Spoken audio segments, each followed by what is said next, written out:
got the feeling that it's not gonna work out. I got the feeling. Hey guys, and welcome to my new YouTube video. So I haven't filmed February's best bits at the right time because we're actually now in March, and I thought I was actually going to pre-film it quite a long time before, but I didn't. But what I'm going to do is similar to January, but I'm not going to have a separate video for music and a separate video for January's best bits. I'm just going to chuck it all into one video.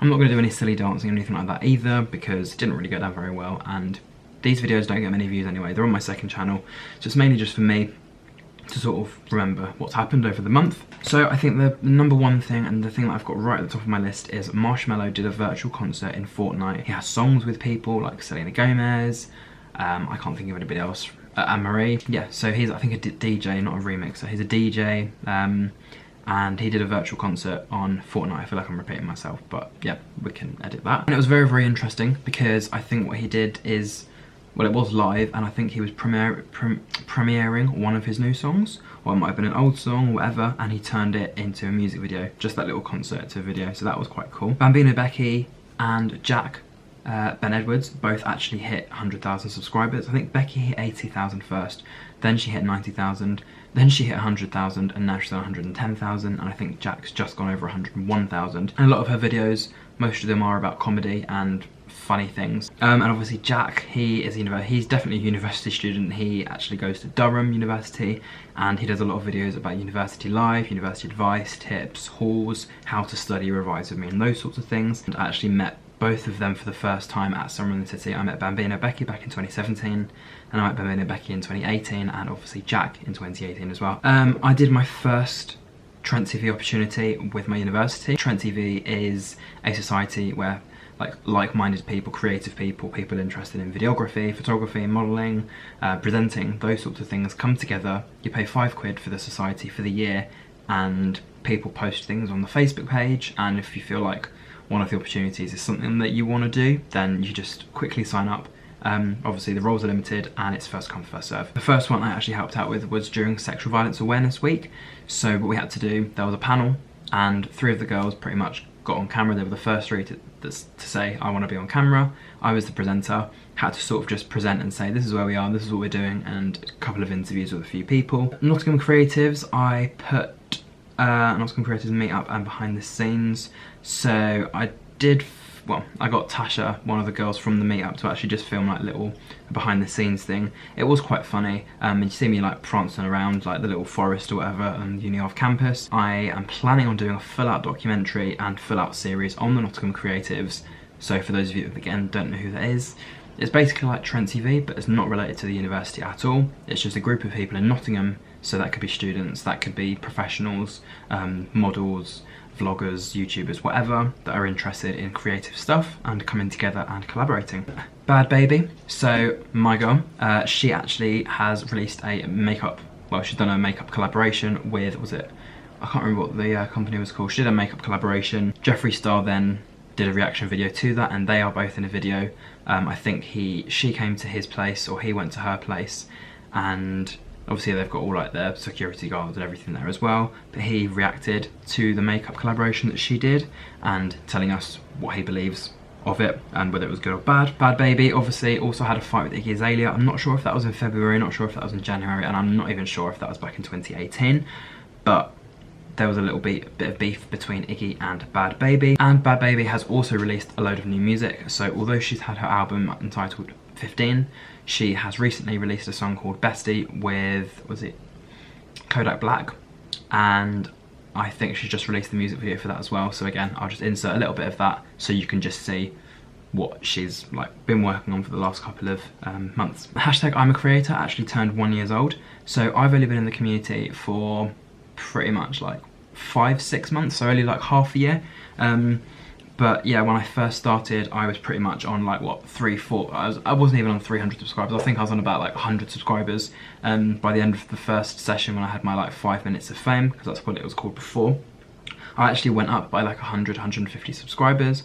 I think the I'm a Creator community is just a way to bring, again, like-minded people together. Instead of just like subscribing to people as just like a YouTuber, sort of finding out more information about these individual YouTubers and treating them more as people, sort of like finding out more like deep information about them, their interests, their hobbies, maybe like intermingling and collaborating with all new people from different places in the world. I've got contacts and I've got YouTubers that are like all over the world, but although necessarily I can't go and visit them or they can't come visit me for some reason, we can still collaborate online, whether it's by voice, video, or some sort of photography project, but I don't know. Ariana Grande, obviously, she had a, not a scandal, but she had a massive news story where I think she wanted to have something tattooed on her arm that meant love or peace or whatever it was supposed to say, and translated from Japanese to English it means barbecue grill. I'm not sure if it was a publicity stunt and if she did it on purpose just to get a story out about her, or whether she actually thought that what she wanted on her arm didn't say something stupid. Not sure where this one came out from, but there were a lot of Shaggy memes. So Shaggy is obviously a singer, but one of the characters from Scooby-Doo, one of my childhood memories, just watching that show, seeing the 5 characters, well 4 and the dog, going on adventures and doing fancy stuff like that. So I'm just going to insert a selection of some of the funny ones that I found. And yeah, that's basically it for that one. I did put something in my book saying my favourite songs of late January and February. So I'm just going to get a list of the songs I took a screenshot of. Out of all of them, I'm just going to pick up on Love Me and Let Me Go, Ashley Tisdale. She hasn't released music for quite a while, and obviously she's from High School Musical, so the fact her career sort of didn't end, but it was sort of like on hold. Xavier Ward was actually from The Voice, or I think it was from, no, it was a show called 4.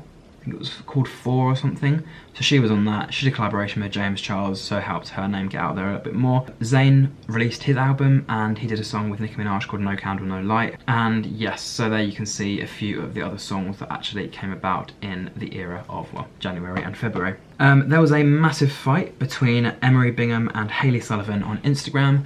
I think they're both sort of like influencers. They came from some, like, I'm not sure what show, I don't know if it was Teen Mums or Dance Mums or some dancing show or something, or if they got famous from Vine, but they had a massive Instagram row, and it turns out right at the end they were all doing it for attention and it was completely fake, and the 2 girls had planned it out beforehand, so you see them both go, haha, we're really joking, da, da, da. But that got a lot of attention on social media, and people from one side actually started attacking people from the other side. I wrote in my book, Shawn Mendes being hot, and the reason I wrote that is because him, Noah Centineo, I think that's how you pronounce his name, and Kendall Jenner were the 3 new models, or 3 new people scouted as models for the Calvin Klein brand. I think they were all featured in an advert, and everyone on Twitter basically got excited when Shawn Mendes was just in his boxers.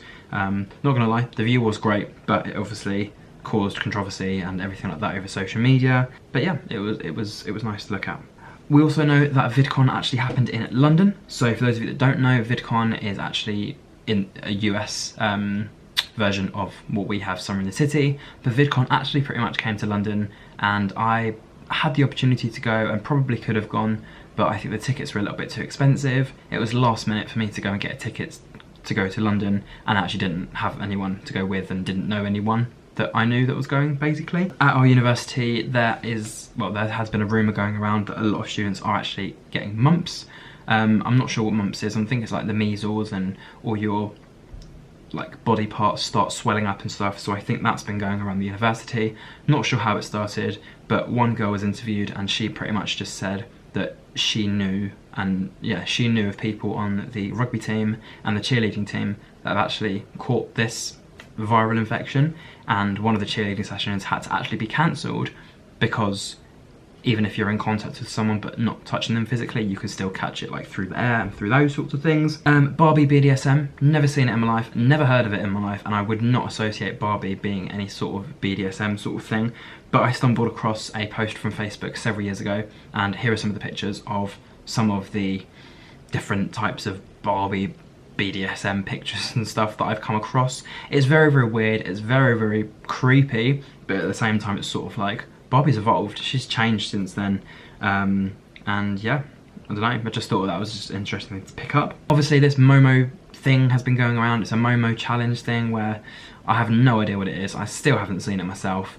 but people are turning Theresa May into it, people are turning Amy Winehouse into it, and it's just this really weird trend that's been going along. I think they did an interview with two ladies on Good Morning Britain. One of the ladies has actually lost her 14-year-old daughter because she committed suicide a couple of years ago, and then the other lady was sort of like a doctor or an investigator who's basically saying, look, this trend needs to be stopped because the YouTubers are talking about it and making fun out of it, and it's going around social media, and kids are being like scared by seeing this thing on the internet. Yes, it's a scary face, but it could sort of almost make kids like want to commit suicide and stuff like that, and it's whoever's running the page is messaging people on Instagram telling them to do certain things and send certain pictures and stuff like that, so it could lead to like mental health problems, issues, and also making people commit suicide or do things they don't necessarily want to do. So that's a bit of a deeper one. Again, I don't know what the Momo thing is. I've seen it's a challenge, and I know a lot of YouTubers are doing the challenge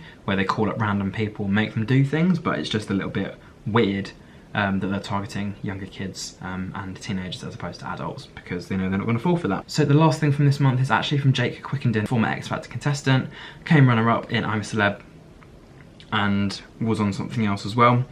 He posted an Instagram story on the 1st of March, so it's not exactly February, but it basically is, of him becoming more theatrical. So I decided to just put that video in as well and show you what he did. It's a very, very funny video. You just see him like spinning around and then falling over and then getting back to himself. But that was basically it. If you did enjoy this video, don't forget to like, comment, share and subscribe. I'm sorry if you feel like it was very, very rushed, and I'm sorry if I covered too many things in a short amount of time, but what these summary videos are going to be is just something a little bit more interesting and something a little bit more like snappy, because like I said, not many people see my second channel videos anyway.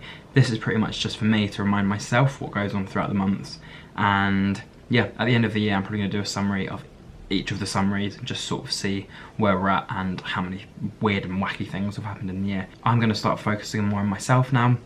I'll obviously have my friends and my family up at the top as well, but I'm priority at the moment, and I'm trying to do as many series and projects and placements and stuff like that as possible. So if I'm not very active on either of my YouTube channels, then I will be active on Twitter, I will be active on Instagram, and I will be still coming up with ideas in like away from the camera.